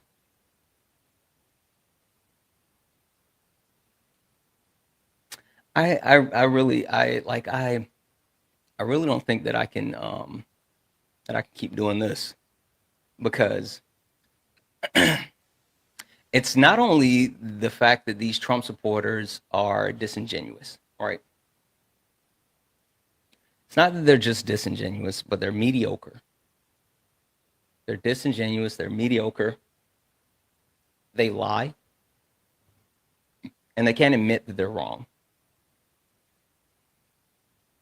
W's in the chat for I think it's pronounced Chanel, who sent a $5 YouTube super chat to say, "Did you hear about the concentration camp alligator Alcatraz? Trump is visiting today, discussing." I have not. I saw something about that and I thought it was a joke. I didn't even look into it. I legitimately didn't look into it. Holy smokes.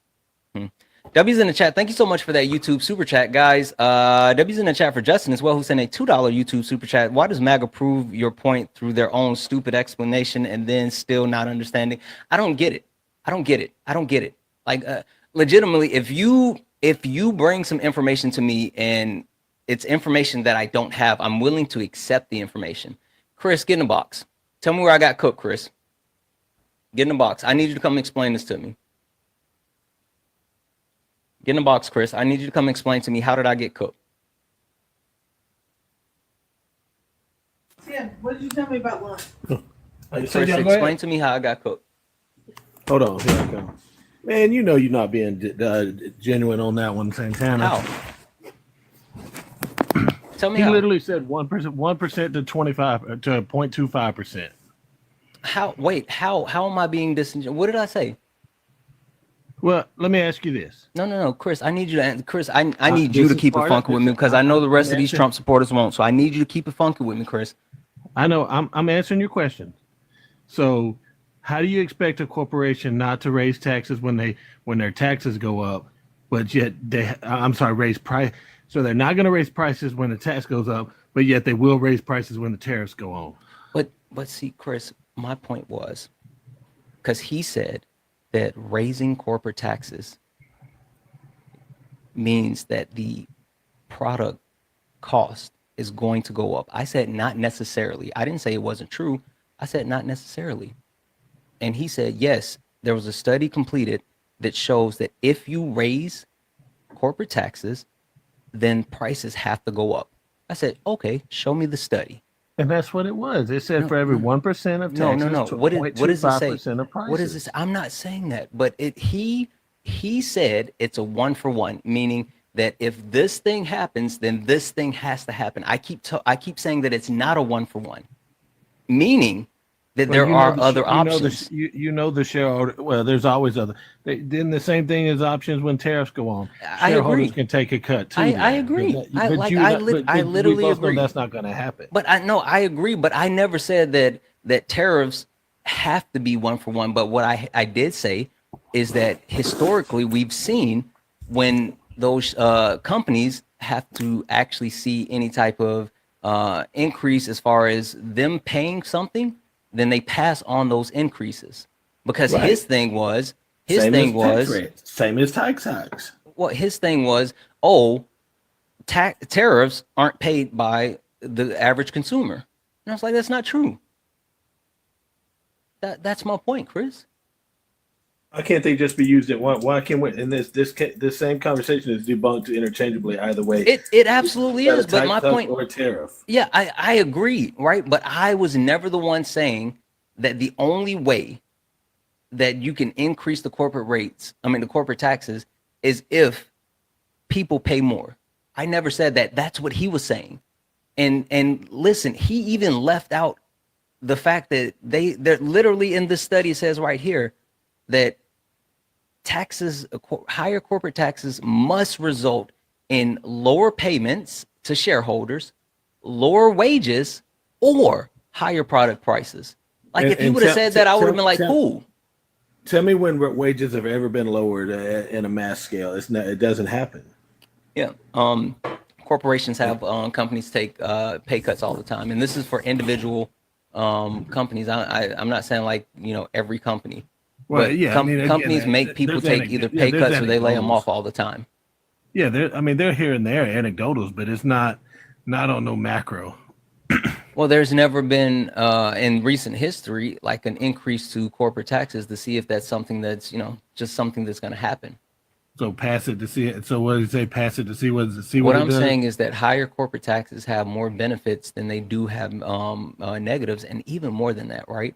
You do understand that if you actually increase corporate taxes, then you could give additional tax incentives that would be more beneficial than just giving them tax cuts, because you can actually put initiatives and incentives in place where if they actually reinvest those actual items back into like employees, like hiring more, raising employee wages, blah, blah, blah, blah, blah, then they can get those actual cuts. Versus if you actually just cut their taxes, then it's proven they do stock buybacks. They pay out their C-level executives. They do all of that. Then why isn't that why is that never part of the proposal then? Why is that never part of the Democrats' proposal when they talk about a tax increase? I don't know. I don't have that answer. Not, I don't have that answer. You know what? You know why? It's never going to come behind it. Well, you know why I don't think they actually do it. And this is something that I was talking to a guy about this last night, because he was talking about how like he was saying that Joe Biden and Kamala Harris talked about like an AR ban, right? Right. But the thing is there certain things that I feel like politicians on both sides, they say, and they know that they're not going to do. Oh, So they don't absolutely. actually put another level of action or thought or whatever behind it.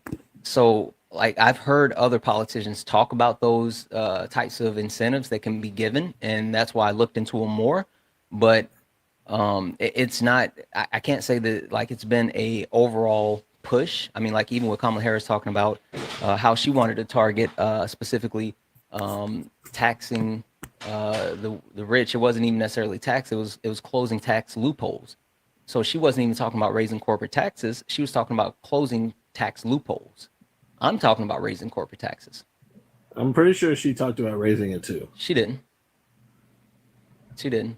She talked about closing those loopholes, which the biggest loophole was the what is it called? Unrealized capital gains. Which I don't unrealized capital gains. The way if I understand it, if I understand exactly what that is, I don't think corporations should even be in the business of unrealized capital gains. But Yeah, I mean that's the ultra wealthy. That's not for corporations. right, well, I'll be honest. Well, then unrealized capital gains. I don't think I think unrealized capital gains should not be taxed. Yeah, so you understand how the wealthy actually use unrealized capital gains to basically borrow money that they never have to Absolutely. pay taxes on, and then they just use it to make more They money sell without it. they sell a product. Yeah, so basically, I mean, but you and I can do that as well. And I mean, I've not done it, but I know people at my level that have done it. Hmm. Basically, you buy a house, it appreciates over the course of say 5 years. Now you can sell it. Now if you sell that house, that just say it's appreciated 20 grand, I got to pay tax on that capital gains unless I roll it into another property within 12 months, Yeah, but that right? like it's different when you say and do it that way because there's at least like penalties and other taxes and things like that you have to pay with the unrealized capital gains. There's no withdrawal penalties. There's no additional taxes or anything. It's just like it's free money that's not money that you get to use to make money. Like literally, that's what they're doing. They're taking this free quote unquote free money because again they never actually take away overall from that money. They just use that money to purchase other stuff, Well, that's right? what I And just then said, and right? let's say, yeah, but like even if you let's say for the normal person, right? Like the normal person, if you want to buy a house, you can actually like take money out of your 401k to help pay for a house, right? If Right. you take that money out of your 401k, then what happens? Well, I mean, it depends. It depends on the type of 401k. If it's Roth, it doesn't get taxed because it's already been taxed. But are you talking about it's going to be taxed or penalized? And you can borrow against it for some 401ks and it not be penalized. Yeah, most 401ks, the standard ones, there is a penalty for withdrawing, especially during this set period. But even more than just penalties, you do pay taxes when you actually withdraw from that 401k amount. And a lot of people have to do that to actually purchase like a house, which is one of the key tools to gain wealth within the U.S., right? So for those people that are looking to build wealth, right? They have to actually incur penalties and fees in order to get closer to wealth, where people who already have wealth don't have to actually incur anything. They can just continue to compile wealth. Well, I mean, we're on step say 3. They're on step 12. I What does mean, that have to do with anything? What does that have to do with people paying their fair share? Like that, I legitimately, I don't care if people are ultra wealthy or billionaires. I legitimately don't care anything about any of that. I just want people to pay their fair share. yeah, but penalizing success, I don't consider fair How is that share. penalizing success? I Do mean, you think that you should pay more taxes than Jeff Bezos? I don't. I mean, that's a whole different No. scenario. Simple question, Chris. Simple question, The, Chris. the Do you answer is think that you no. Of okay course not. then? That's what I'm talking about. And I'm I'm pretty not even sure. I I'm guarantee you, he pays a lot more than I do. no, he doesn't. He pays $750 in taxes. Like I don't. I don't believe but that's a true no, statement. it is. It is like the, His the personal information. income. His personal income taxes. Yes, because a lot of these actual ultra wealthy, like super wealthy people, they wrap their actual wealth into like their businesses and all this other stuff, and they pay themselves like nominal amounts, right? Yeah, but And that so they, nominal amount is still far above what yeah, I we. know, but it's not like the amount that they're worth and stuff like that. And then they skirt the tax system through those different things. And then also, like Donald Trump fired a bunch of IRS agents, right? A good majority of the IRS agents that Joe Biden hired, Donald Trump fired. And the reason why is because those IRS agents that Donald Trump hired collected, I think, was like 9 or 10 billion dollars in back taxes. And you know where those taxes came from? No, I don't. Not me and you. It came from the ultra wealthy who had been using loopholes to skirt taxes. And so those IRS agents that were hired under Joe Biden retrieved a bunch of taxes that weren't paid by the ultra wealthy. And then Donald Trump fired them because those people don't benefit him, they benefit you and me.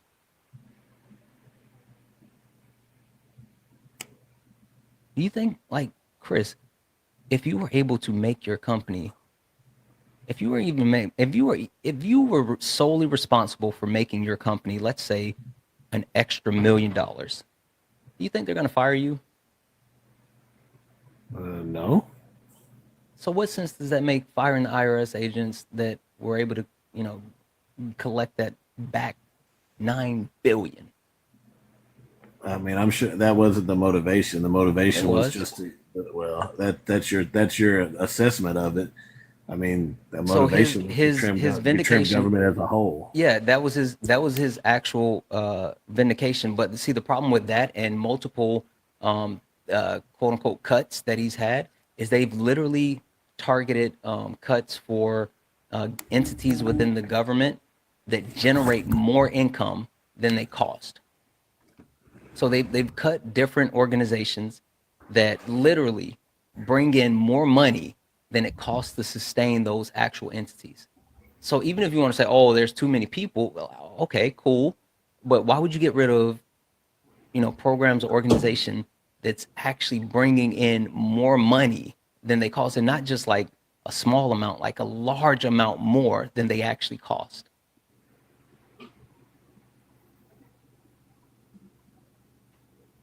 I'm listening. That was the point. Well, why? Why would you do that? I'm just. I mean, obviously, there's no answer for that. There is. If it's nonsensical, right? If logically, like, if the math isn't mathing, right? Then you have to start looking at all possibilities. And if you're telling me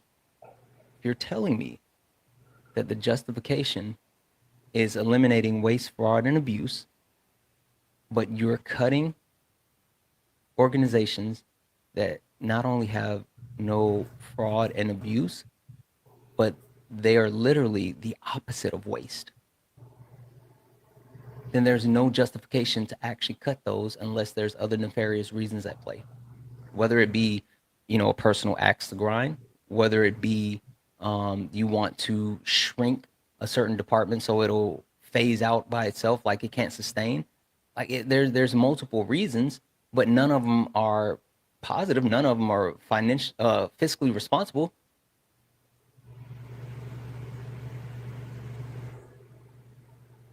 I hear you. Do you mind if I would go back to, you said Bezos paid $750 in taxes?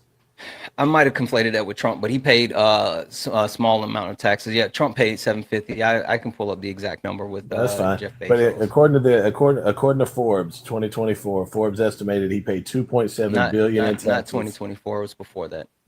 Yeah, I know, but from 2014 to 2018, his wealth grew by 99 billion, and he paid 973 million in federal income taxes. Yeah, which gives it a just under a 1% true tax rate. So percentage, yeah, but that's still right at $1 billion in federal income taxes. over how long of a period? That was from 14 to 18, 2014 to 2018 is what. So 4 years. So 4 years, he actually paid $1 billion in taxes.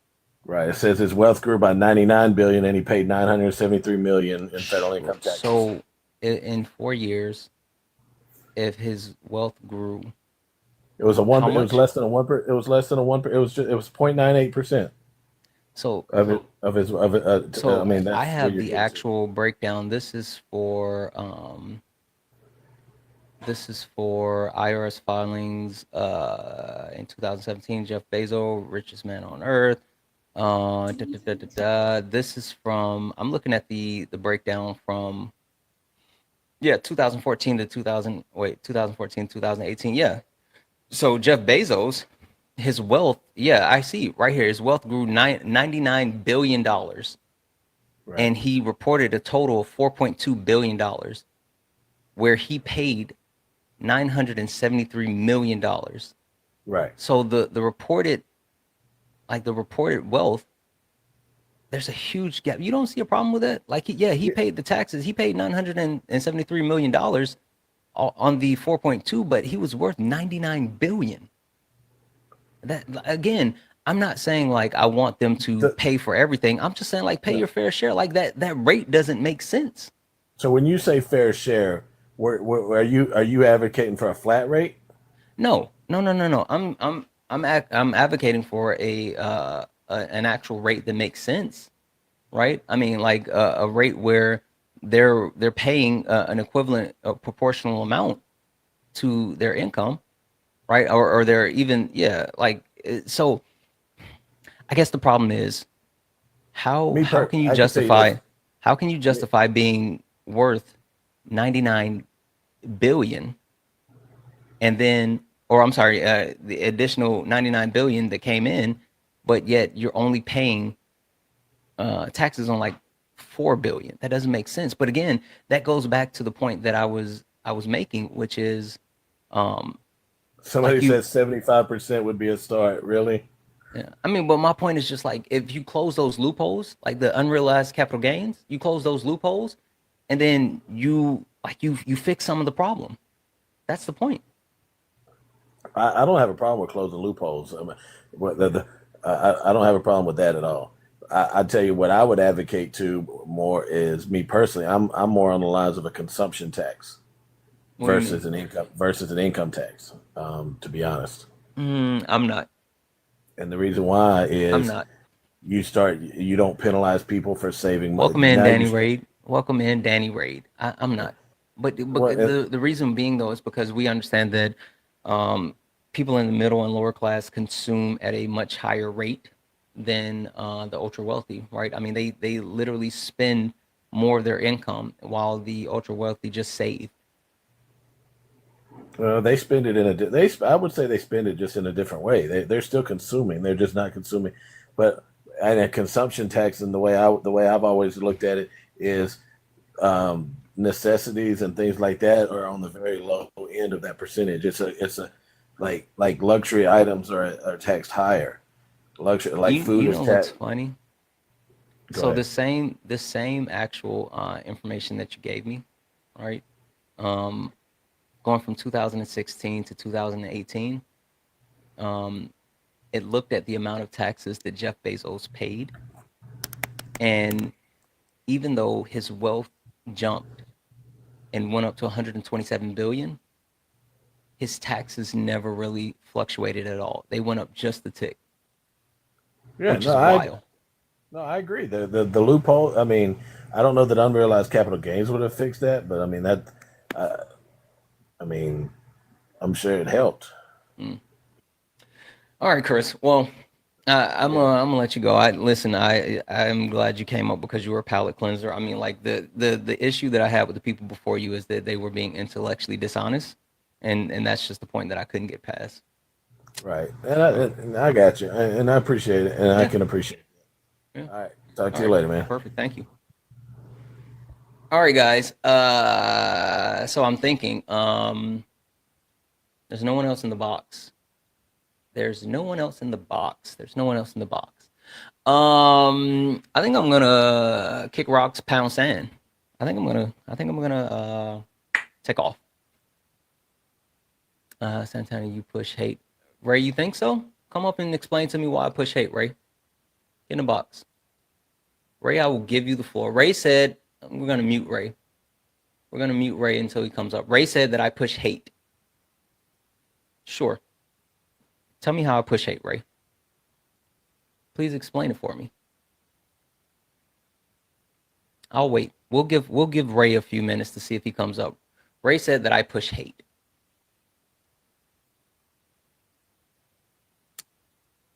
I would like to understand that.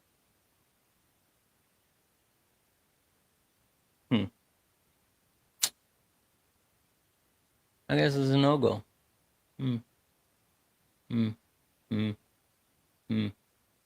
All right, Ray. I guess. All right, guys. I think I'm gonna get out of here. I think I'm gonna skedaddle.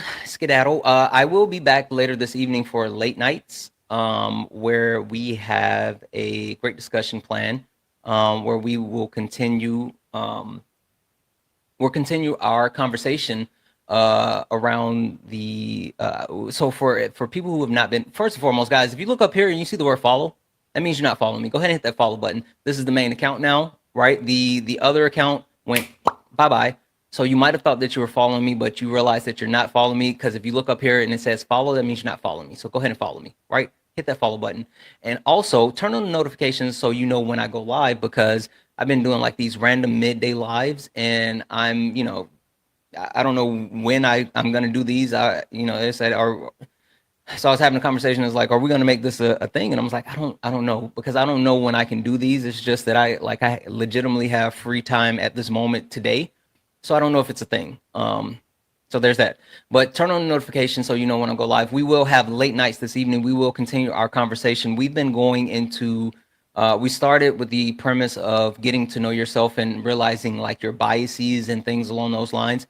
And so then we have continued to roll forward into different intersects and talking about racism and anti-blackness. And then we pushed it even further, talking about like blue space racism and food deserts, food swamps, capitalism versus classism versus racism, and also understanding what's the difference between genuine discourse and pure ego. So we've continued to roll forward with the different levels of intersections and how they actually affect that, and we're going to continue to do so, right? I'll give you a little bit of a sneak peek. This week, since we're continuing to actually go through the actual information when it comes to different intersects and how they're impacted by the different isms or whatever, this week we're going to go further, and we're going to, as this is the last week of Pride, we're going to look at the breakdown between the overlapping intersections. The overlapping intersections, and one of them that we're going to deal with is race and queerness. Right? What does that look like? What does that look like for Black people that's in the queer community? Right? How does that differ from white people within the queer community? Right? So how are those experiences different when people within the marginalized community, you're still a part of that marginalized community, but you still have different struggles. Where's your new camera? It hasn't come in yet. The new camera has not gotten here yet. But that's one of the wonderful things that we're going to look at, and we're going to break those down. It's going to be a really good topic this week. I'm super excited about that, and we're just going to continue to push forward. But that's going to be late night. So make sure you hit that follow button. Make sure that you are available, and we're going to get into that this evening on late nights. I'm really excited about it. If you're available, join, right? Late nights, you get the opportunity to actually get on the panel. Oh, guys, one last thing. Subs. We have a goal. Oh, let me do this. We have a goal. We need 22 more subscribers. 22 more subscribers to hit our subscription goal. If you're not a subscriber, please consider subscribing. You get access to an amazing Discord with a bunch of really great people, a bunch of really great resources. So it's an amazing experience to be within the Discord. But even more than that, we have different channels where we support each other in multiple ways. You get access to a bunch of really cool emotes. But as a subscriber and subs, can you drop some of the emotes? Drop some of the emotes in the chat for me. But as a subscriber, you get access to like three really cool benefits. The first one everyone knows about, right? You get access to a fast pass to join the panel for late nights, right? Especially when we're having these conversations on late nights with Santana, the panel kind of gets slowed down and people want to get up and join, but I try to give people time to talk, and we do it over days or whatever. So if you're a subscriber, you get a fast pass, so you automatically get priority to join the panel with late nights if you're a subscriber. But you get two more cool things, right? The first thing is you get access to what's called Tag Me In, right? Where if I'm debating, if any of the subs wanted to actually use their Tag Me In, all they had to do was go into the Discord. So if you're a subscriber, get into the Discord. Go into the Discord, you let Kay know, like, hey, I want to use my Tag Me In, and then I can bring you up for 5 minutes and you can help me debate whoever I'm debating, right? So there's that.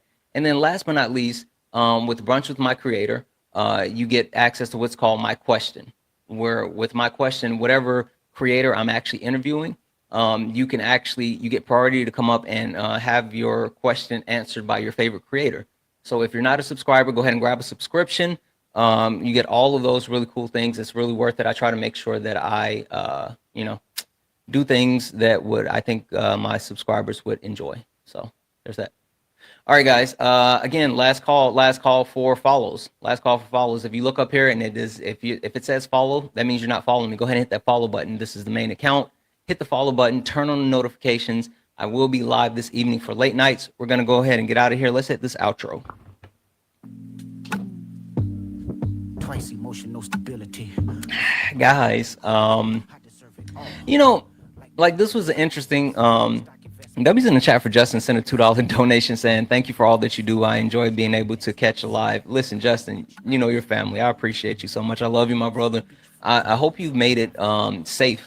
Are you done with your trip yet? Anyway, thank you for the $2 donation. Guys, I'm telling you, like, one of my focus for the next not only a couple of days, but like moving forward, I'm really trying to improve the overall experience when it comes to what I do. Like, not only the product of what I put out, but not the consistency, the actual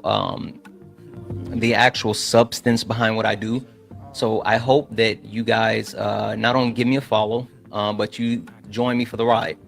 All right, because I'm upgrading my equipment so I can give you guys a better visual and a better live experience, but I want to make sure that I'm continuing to actually bring something that's worth something, and it's not just people yelling at people on the internet. So with that being said, I'm going to go ahead and get out of here, guys. Thank you for all the taps, the likes, the shares. Thank you for all the gifts, the donation. You all are absolutely amazing. I love you all.